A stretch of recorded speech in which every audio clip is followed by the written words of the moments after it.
জাতীয় কর্মসূচির অংশ হিসেবে ১৫ মার্চ দাউদকান্দি উপজেলায় জাতীয় ভিটামিন এ প্লাস ক্যাম্পেইন ২০২৫ অনুষ্ঠিত হয়েছে। উপজেলা স্বাস্থ্য কমপ্লেক্সের ব্যবস্থাপনায় দাউদকান্দিতে ৬৪,০০০ শিশুকে ভিটামিন এ ক্যাপসুল খাওয়ানো হয়েছে।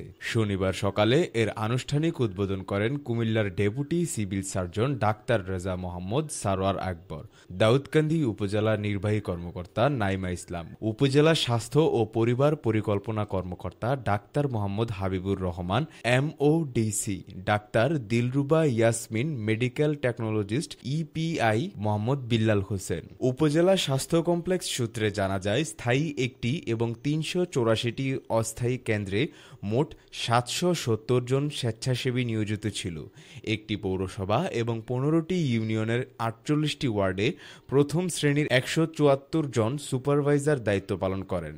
সকাল ৮টা থেকে বিকাল ৪টা পর্যন্ত ৬ মাস থেকে ৫ বছর বয়সী ৬৪,৪৯২ জন শিশুকে ভিটামিন এ ক্যাপসুল খাওয়ানো হয়। এর মধ্যে ৬ মাস থেকে ১ বছর বয়সী ৭,৫০০ শিশুকে নীল রঙের এবং ১ থেকে ৫ বছরের কম বয়সী ৫৬,৯৯২ জন শিশুকে একটি করে লাল রঙের ভিটামিন এ ক্যাপসুল খাওয়ানো হয়।